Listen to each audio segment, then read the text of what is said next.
Welcome to Law and Justice. I'm Jane Mulcahy. This is a special series on the topic of relationships matter. And today I am really thrilled to be joined by Leslee Udwin. Hi, Leslee, how are you?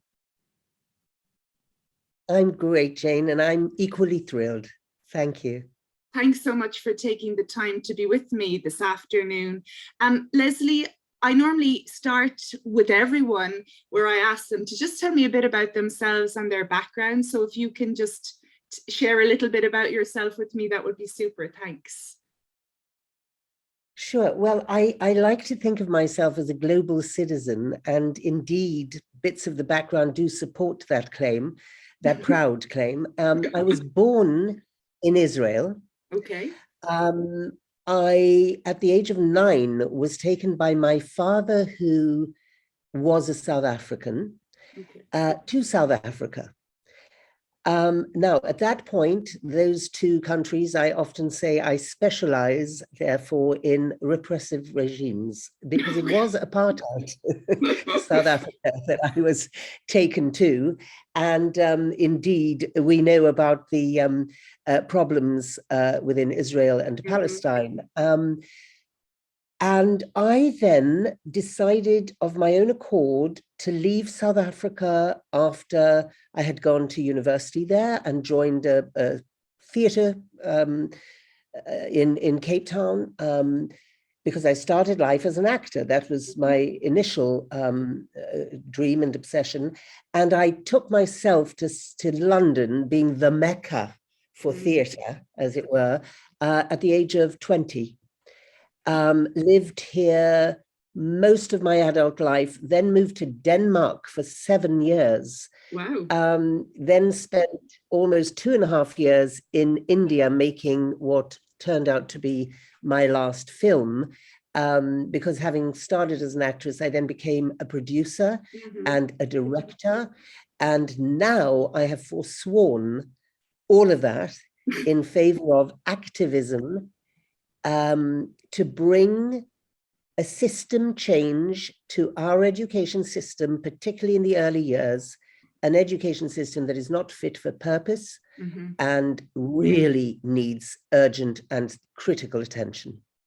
Okay. Thank you, Leslee, for that whistle-stop tour of your exciting and varied and no doubt stressful at points life. Can you tell me a bit about how growing up as a Jewish girl and woman in a world that's racially polarized and also quite misogynistic then and now, how that shaped you, and whether you were always sensitized to matters of safety, equality and human rights?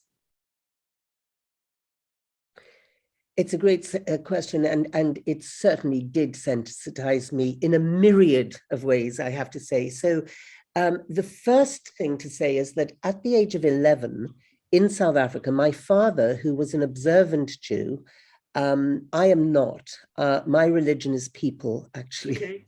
Okay. But when I was 11, I had been put in this religious school, Jewish school, and in one of our religious education classes, we focused on the dawn prayer, and the rabbi who was giving this lesson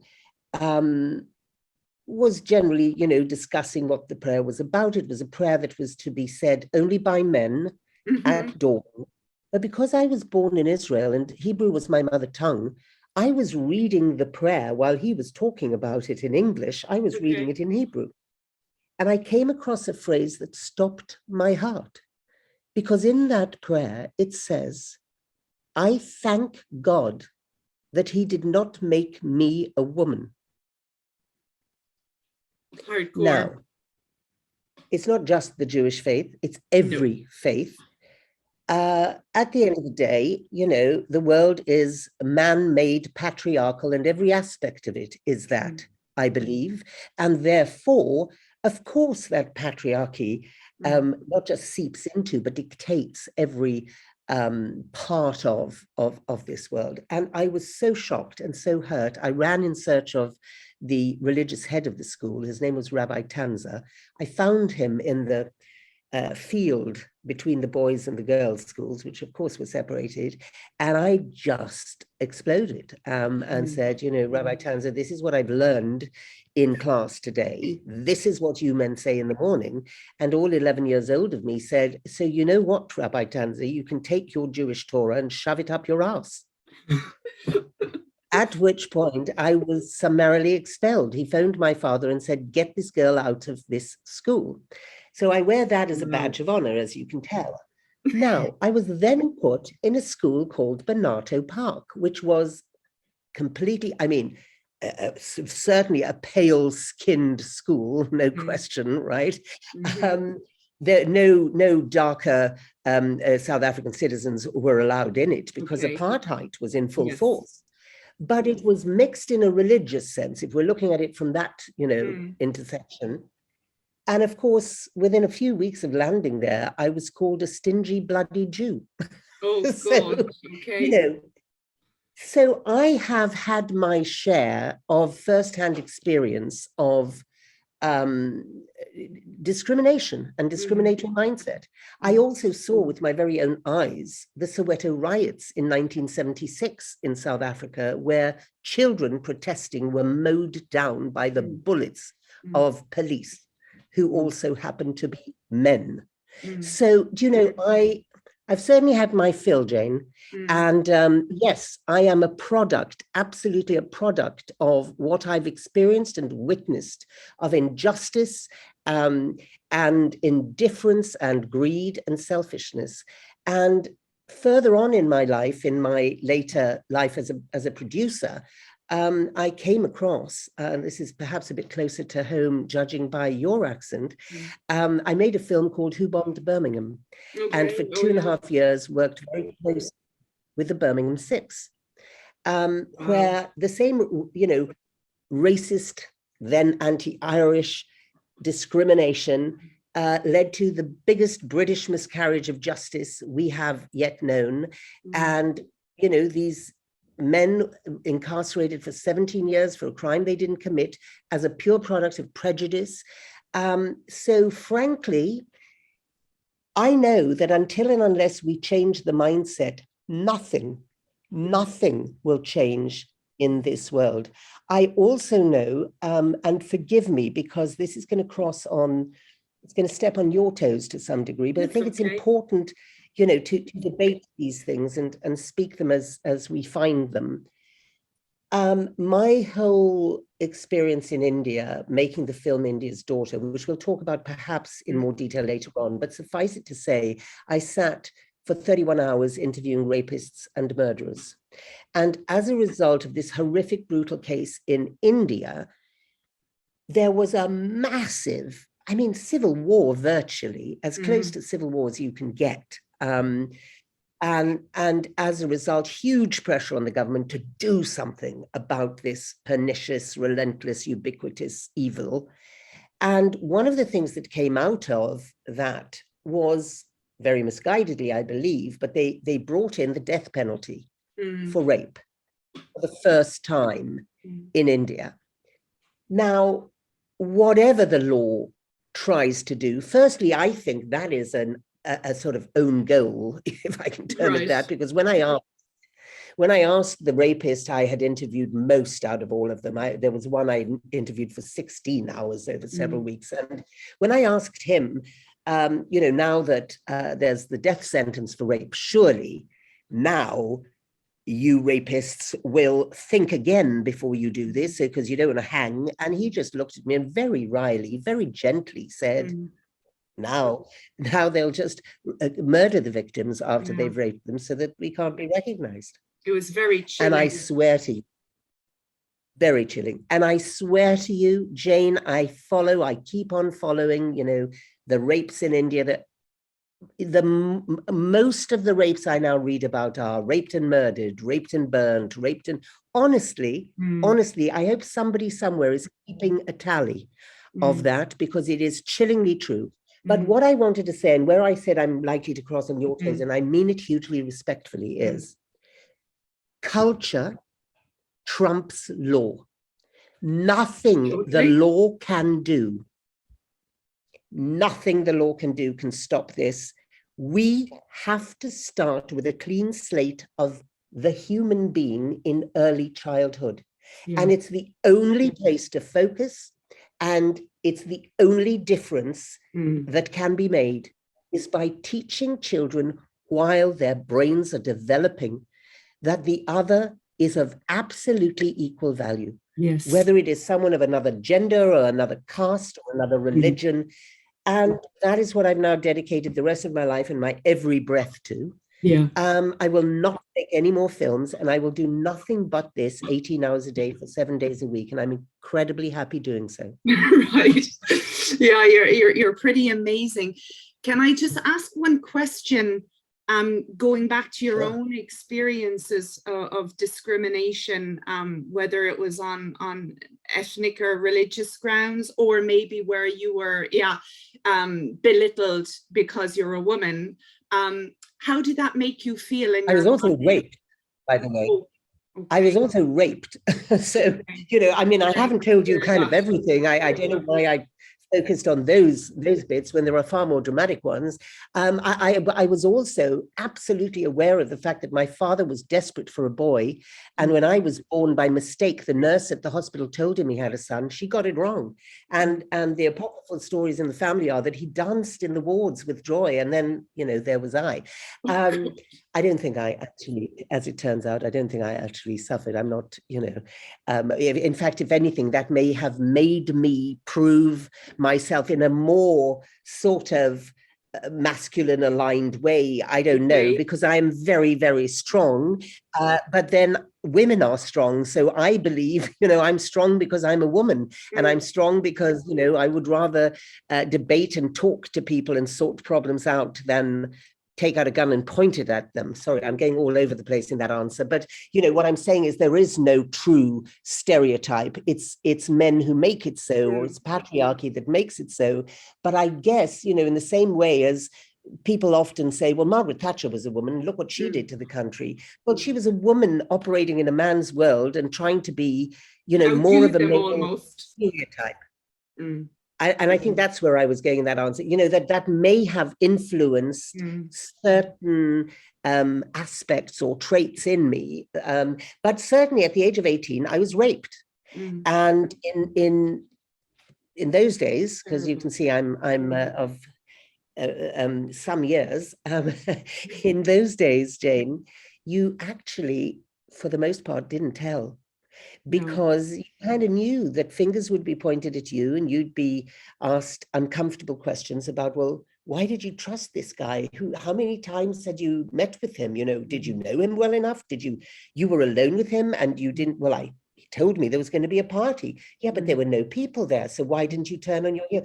So all of that goes on, in courts across the world, judges saying, well, had you had sexual relations before? Did you have a drink? How dare they? All of that I sort of already did to myself, and decided I wouldn't even tell my best friend. So I told nobody for 20 years. Wow. Nobody.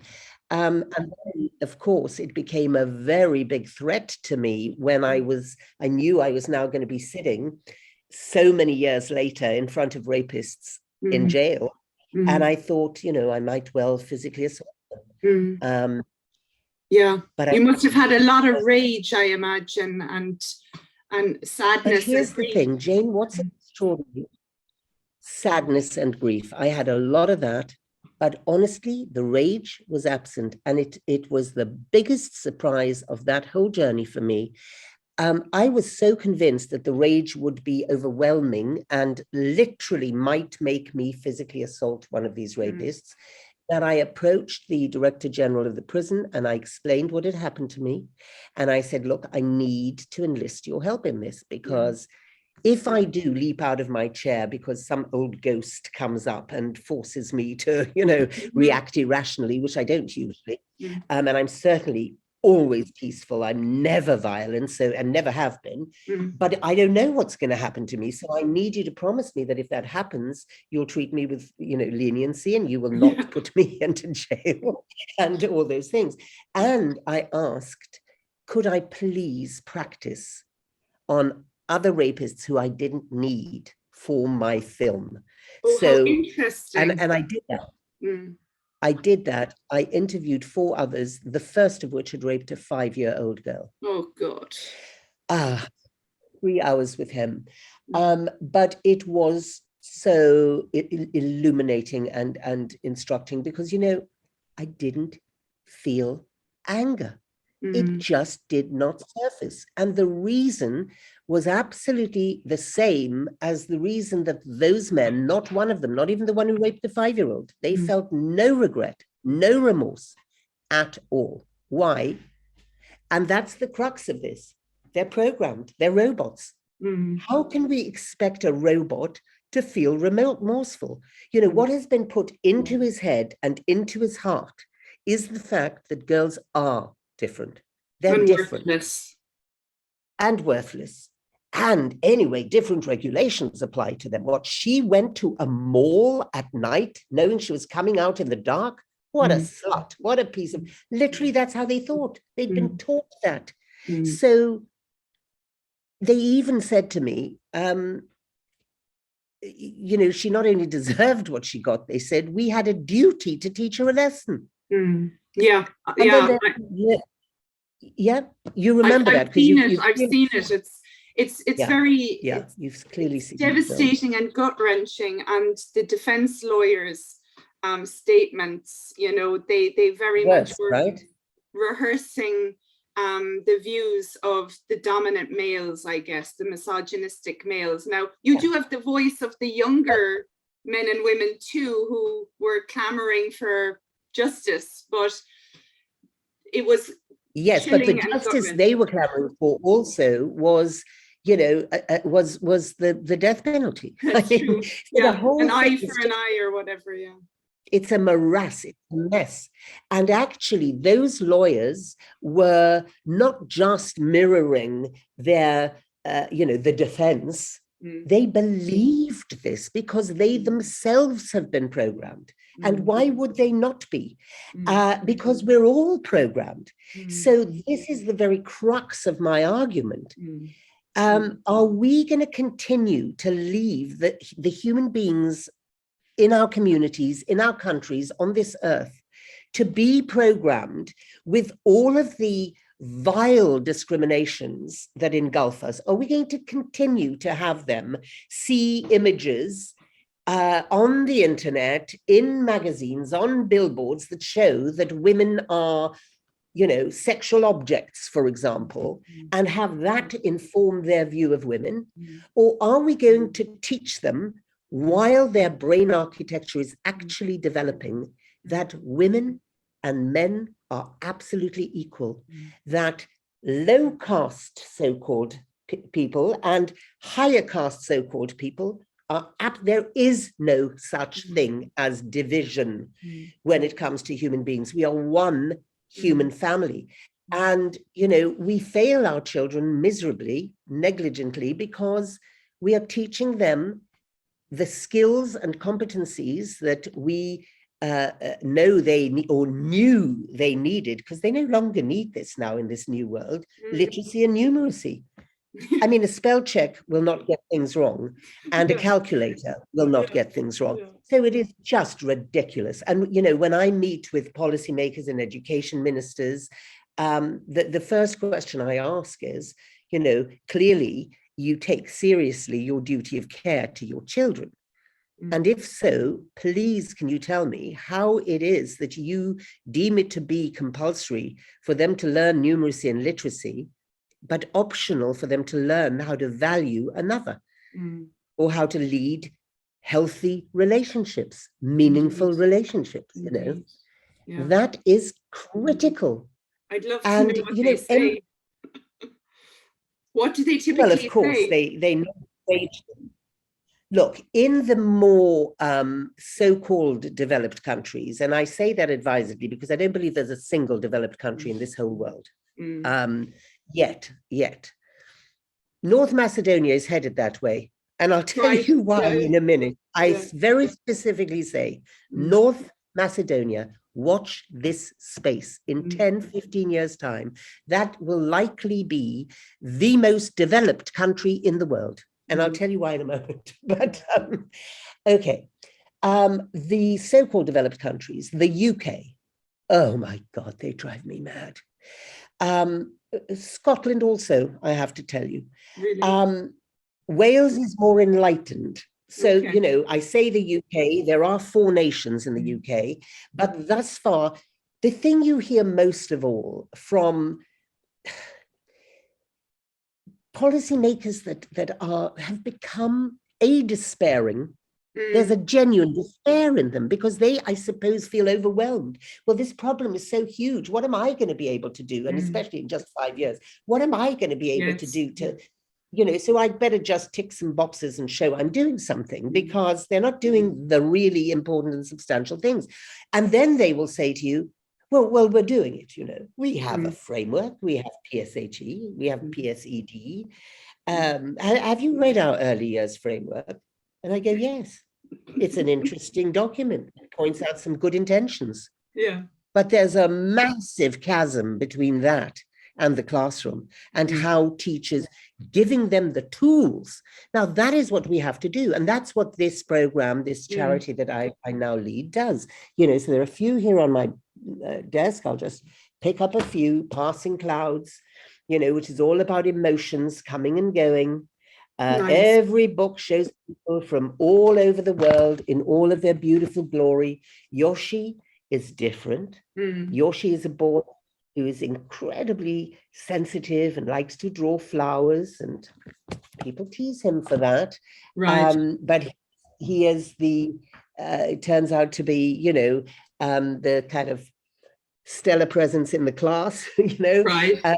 The girl who climbed the tallest mountain, we know, you know, what that's about. And so we have, every year we give the children narrative picture books, 24 of them, 1 per week. And every week we have 3 lesson plans, which have been scripted by brilliant minds across the world, thought leaders in neuroscience and psychology and education and human rights. And we also give them a booklet of resources. And with these practical tools, we build brains. Yeah, that is effectively what we're doing. We're doing it before the age of 6, because after 6, it takes an enormous amount of effort and therefore money and therefore capacity. So if we go in early, between 3 and 6, we can do this. 90% of the adult brain is fully formed by the age of 5. And that's what we've been ignoring, these golden early years. We've been absolutely negligently, irresponsibly ignoring them. Yeah, there's a lovely quote on your website that I'd like to read out for the viewers, because you kind of alluded to it there in your conversations with policymakers. We ask those who have a duty of care to our children, how can it be deemed compulsory for a child to learn mathematics, but it is optional for that child to learn how to value another human being or to lead healthy relationships? So in the light of what you were saying about India's daughter, and we may come back to it again, and your own experiences in South Africa and beyond, what was it really that motivated you to set up Think Equal? Was it the aftermath of making the movie India's Daughter, or was it something that had been percolating for a while?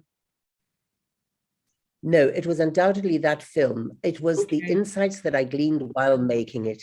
And they were percolating from the moment I set foot in, really in those prison cells, and then interviewed those lawyers and realized throughout this, oh my God, this is not at all what I thought it was going to be. You know, it's simply not good enough for us to say these men are other than us, they're monsters, they're distanced from us, and we have nothing to do with them. What I discovered front and center was that they're everything to do with us.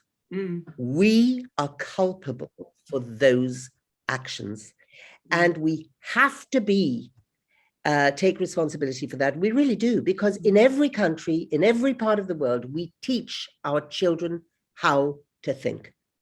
And, that is, so put another way, the disease we're dealing with here isn't the violence. The violence is the symptom. The disease is the discriminatory mindset. And until and unless we change that, we ain't going to change anything. No amount of convictions or Me Too movements or protests or nothing will make a dent. I'm not saying they're worthless by any means. Yes. They have their effect in terms of awareness and reminders, but do we really need more reminders and more awareness? We have enough. Let's just get on with the job. We now have got, there are a number of programs that do deal with early years.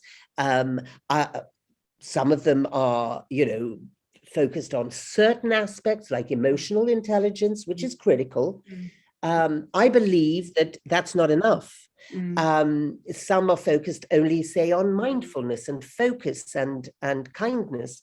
I would say that's not enough. Think Equal, with the program that we have created, it's over 3 age-appropriate years. So there are, 90 lesson plans per year for 3 years, 270 lesson plans, 3 times a week for 30 weeks, 80-odd books, narrative picture books, 250 plus resources. We now have a TV series we're in the midst of making, partnered with UNICEF. We've made animations and continue to make some more. Parents' home kits. There's a fantastic home kit called EQ-licious, which actually people can get on our website too, which has a series of 12 narratives that deal with different competencies. Think Equal deals with or mediates and co-creates with the children 25 competencies and skills. So we're not just a, short program of mindfulness or emotional intelligence. We teach everything that needs to be taught for a child to love themselves, love others, have healthy relationships, have well-being. We teach environmental stewardship and racial equality and gender equality and peaceful conflict resolution and how to be an upstander for others. And, of course, collaboration, of course, communication and creativity and emotional intelligence, but a host of other competencies and skills as well. So it is fully holistic, comprehensive, and oh my God, it works. We're now in 20 countries. Today we're with 187,000 children. We have one country, let me tell you about North Macedonia. You please. North Macedonia has gone the whole distance, and they are doing exactly what our ultimate ideal mission is. They have put the Think Equal program as is in both Macedonian and Albanian. So we're also in several languages, obviously. But they have put this program into the national curriculum. Every 5-year-old child, 5 to 6-year-old in North Macedonia has to go to school, it's compulsory, and every 5 to 6-year-old child is learning Think Equal 3 times a week. Now, Jane, in 10 years' time, those little 5 and 6-year-olds are going to be 15 and 16. You just watch suicide rates amongst teenagers plummet. Depression, mental health disorders, rapes, harassment, inequality, discrimination, it's going to plummet because their brains will have been co-created with pro-social neuropathways. They won't even think of harming another. It wouldn't even be a possibility for those brains. And there's 60 plus years worth of proof that if you teach this repeatedly, comprehensively, with gravitas and quality, it lasts into adulthood. Even 1 year of this, and we're teaching 3. So, that's the way to do it. I'm totally convinced. It's very inspiring for sure. And I've interviewed Dr. Bruce Perry before, the child psychiatrist and neuroscientist. And he speaks a lot about how empathy is laid down really almost in the first year of life in the context of the primary caregiver relationship. Connection. But, yes, that attachment relationship. But obviously not all of us are equally lucky in that way. And if we don't get an empathetic start in life, we need to get it as soon as we can.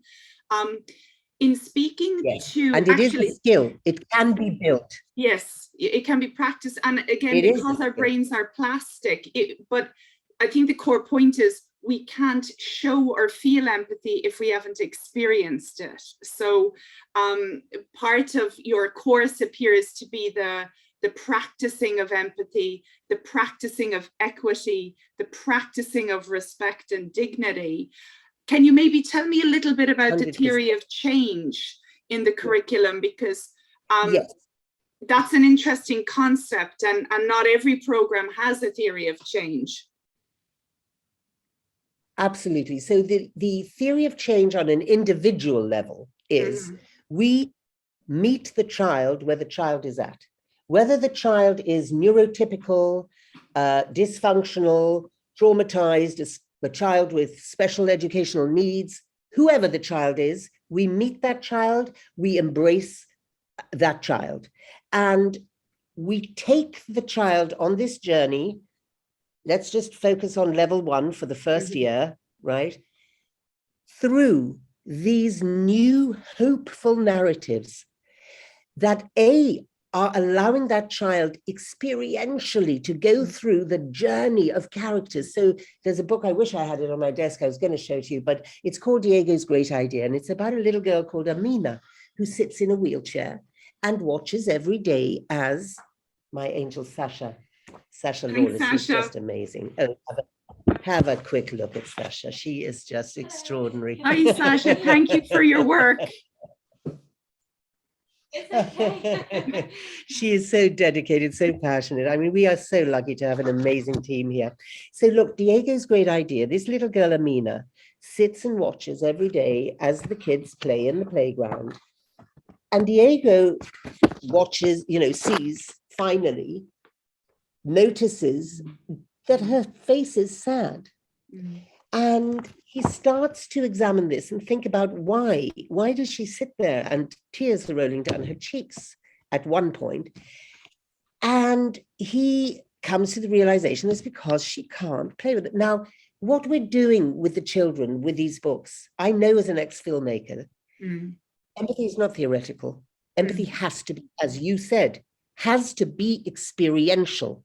So we take the children's little hearts on these journeys with other characters and in these narratives and squeeze them.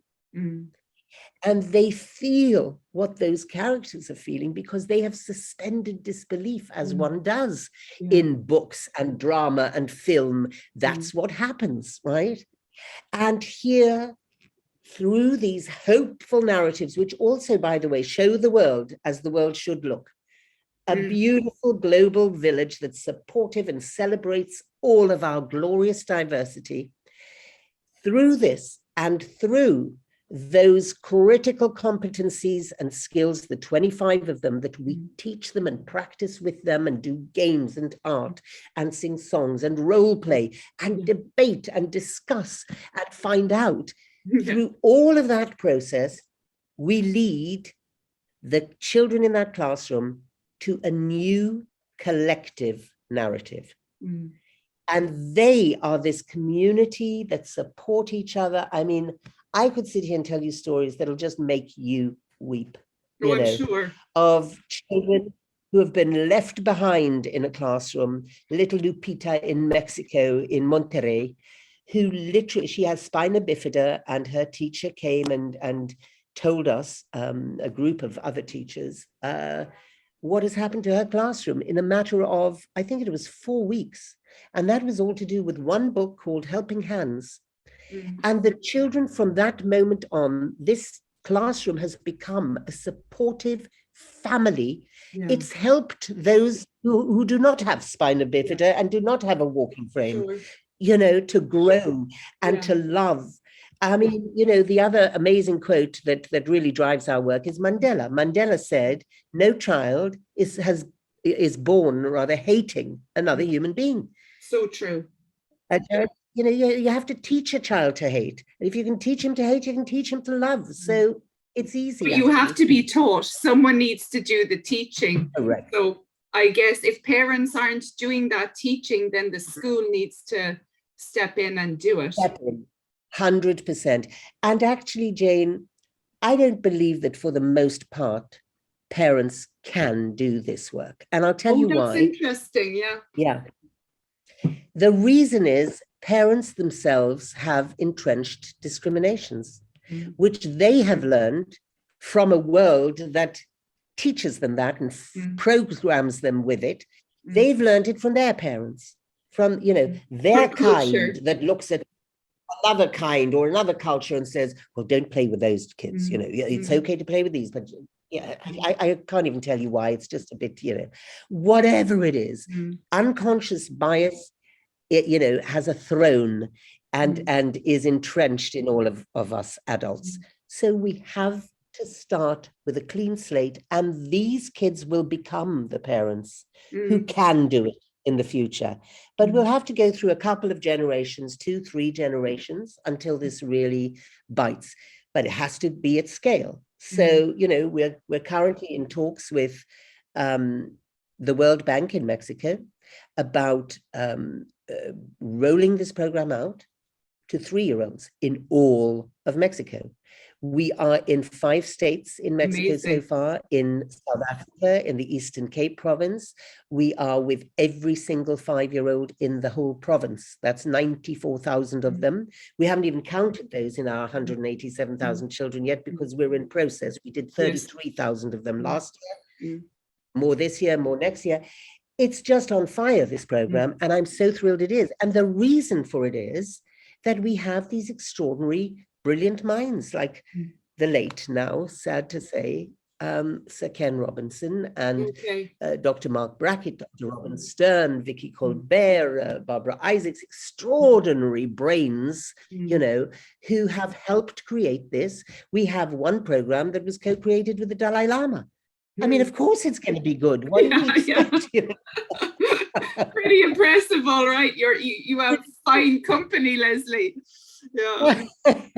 But it is really, really hopeful.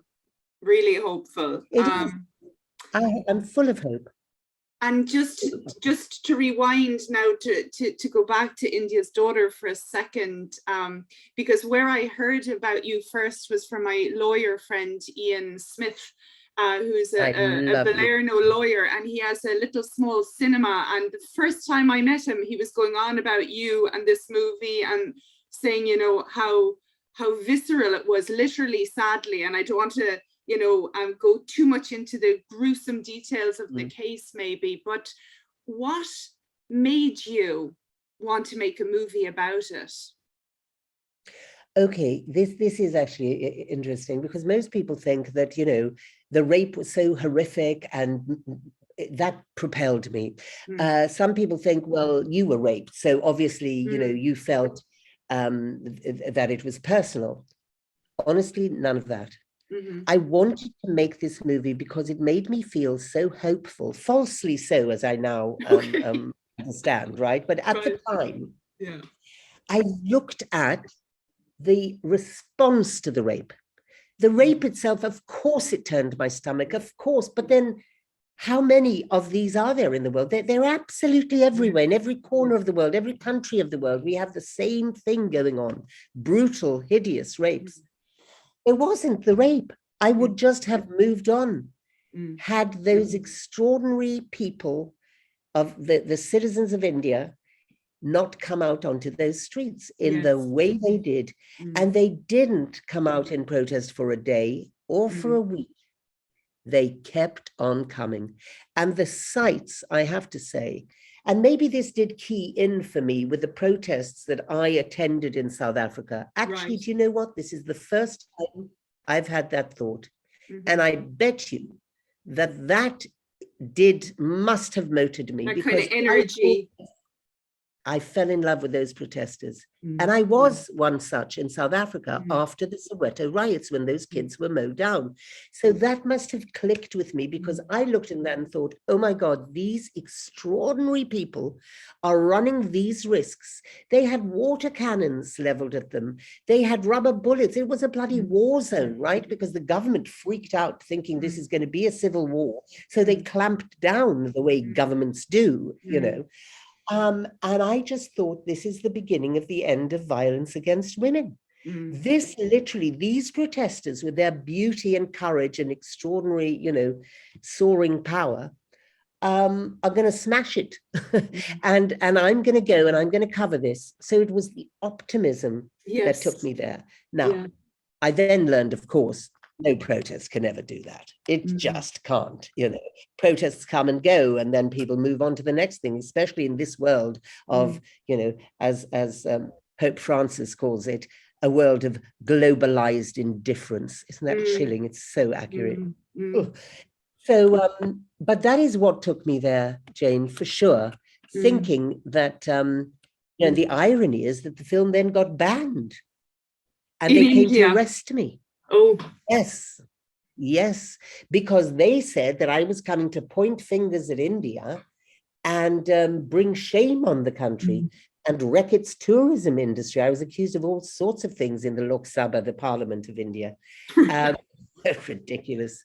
Yeah. Anyway, they did the cause a favor by banning it, because, of course, 60 million Indians had seen that film literally within an hour of the BBC coming out for the first time with a film. Is that right? Yep. Wow. Yep. It's never been shown in India because it is still banned. Although there have been some extraordinarily courageous, a beautiful young man who showed it on a sheet projector in a village. Or something. Projected onto a village screen, yeah. And just on the poverty of the young men, because I'm very interested in trauma in all its manifestations. So racial trauma, sexual violence, poverty. And I thought it was very interesting, you know, the little vignettes with the family members and, you know, the poverty and hardship etched on their faces. And also the normalization of violence in general, you know, domestic violence, sexual violence, child abuse, very commonplace. Totally normal. Does that again, does that help fuel the type of rage that you must have to have in your heart to do the things that they did to those two people, but especially Jyoti, who was sadly killed? Do you think violence breeds violence, or is it related? Definitely. I definitely. Yeah, I mean, violence breeds violence. There is no question. When you are also born into poverty and the kind of discrimination that's then leveled against you, and that sense of unfairness, your sense of self-esteem is non-existent. You are, of course, most likely not growing up with empathetic neuropathways, right? You are seeing and normalizing violence to a large extent, but you don't need to be poor to do that. We are seeing and normalizing violence. We look now at, you know, these ongoing horrific images on our TV screens, you know, of another body in a body bag from, you know, some man who has decided to blow something up. It just makes me so angry. I carry so much anger in me about this. But, you know, and we're used to it. We no longer go even, you know, it's like, we're numb. So that we're numb to it. The more we see, the more violence proliferates, the more inured we get to it, the less of a mark it makes on us. So all of that has something to do with it. But, you know, I remember being so moved and shaken by a sentence in that film that the wonderful Amod Kant, who was head of Prayas NGO, a fantastic man. He had been a commissioner of police in Goa. And he then gave all that up and started up an NGO for juveniles.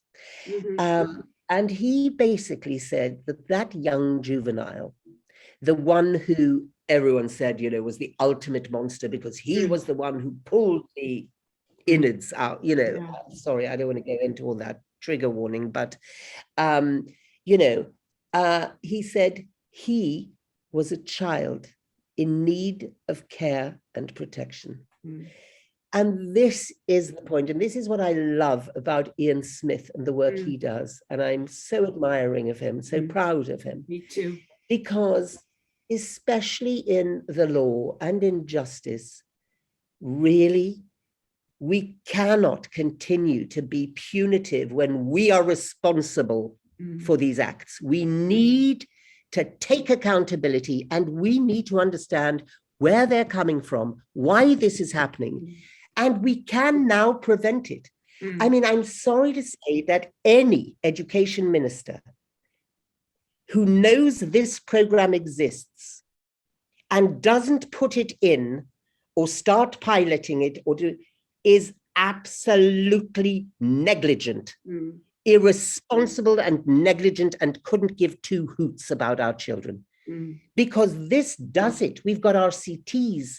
We've proven the impact it has. How dare they not implement it? You know, this is me saying it's not just about, well, please, will you do it? Bloody well do it. It's your duty. It exists. It's here. It's brilliant. It's proven. It's evidence-based. Just get on with it. Do you know how much it would cost to give this program to every single child in England? Now, I say England because education is devolved, right? Yeah.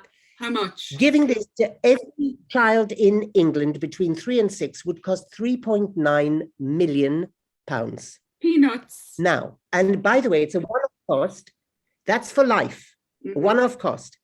That is 0.03% of just the mental health bill of last year, which was £150.2 billion.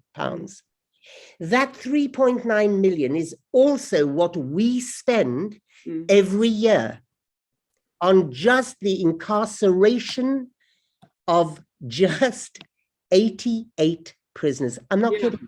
No. 88. That sounds about right. What is wrong? What is wrong with these people? Do they have a calculator in the Treasury?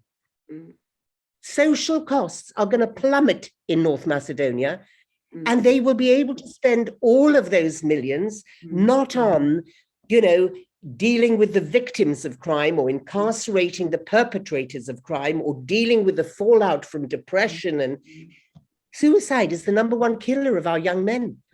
You know, if we don't yet sufficiently care about our girls, do we also not care about our boys? I mean, come on, get your act together is what I say to, it drives me mad. I'm sorry, I get so exercised by it, forgive me. I can't help it. I hear you, and I feel it too. And what is really nice about this program, from what I know of it, and I've heard of it previously and today, is also that little kids can see themselves reflected on the pages. You know, it's not just white people, it's not just boys, it's people, little girls in wheelchairs. You know, the multitude, as you say, the diversity of multitude. Life. Yeah. Yes, that's and so everyone is celebrated. In fact, the very first week of each of the 3 levels starts with a book called Me, Myself, and I. And it's the Me, Myself, and I. And that book we do re-illustrate for different countries because we want them to celebrate. And the language is so, you know, it's me, myself, it's I say, I like myself, hip, hip, hooray. And on we go. I like this self that I live in. And it is, it shows not just them, but the me of all of their, you know, country and community. And it's all celebrated. It's utterly, utterly beautiful. And it works. It works. Yeah. One of your other films that I really love, it's actually one of my all-time favorites, I'd say possibly top 3, is East is East. And I was reading about Puri today. He grew up in India, and apparently in a kind of a slum type conditions as well, maybe not unlike the perpetrators in India's Daughters, sadly, but he plays the patriarch in the movie, and I thought he was magnificent, conflicted, hilarious at times, but like so domineering and repressive of his family. Have you known men like And him? so isolated, right? So Yeah. sad and tragic in ways. Yeah. Yeah. Have you come across chaps like him? Have I? Oh boy, my father was George Khan, 100%, a Jewish version of George Khan. And actually, I remember when I first went and saw the play reading of that play, the writer, Ayub Khan Din, had invited me to the Irish Centre in Sloane Square to watch this play reading. And I just knew that this was my father. I mean, everything about him, the patriarchy, the demeanor, the fact that, he wasn't quite fitting into the family, and we were all girls in our family, my sister and I and my mum, and he had to impose his masculinity, and it just was so close to home that I kind of knew from the beginning that this was going to talk to everyone across the world, because if I could see my Jewish father in George Khan, then this was universal. It is so funny in ways. There's some hysterically hilarious scenes, and then it's very sad in ways, and the immigrant experience is beautifully rendered. I've not been an immigrant myself, but I can imagine the tensions of being a parent as well, and wanting to hang on to the old and hang on to the culture and the beliefs, and then if the kids rebelling. But what makes men like your dad and the father in that tick, do you think? Is it power? Fear? No, I think they can't help themselves. I think it's programming. I really do. I think that is what's responsible for how they think and therefore how they act. And they've been taught that if you're a man, here's what you're responsible for. You have to take responsibility for the entire family. You have to bring home the money to keep your family going. You have to be the strong one. You have to be.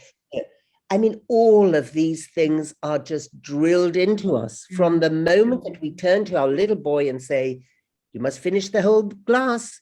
Come on, you've left some. You need this. You need to be strong.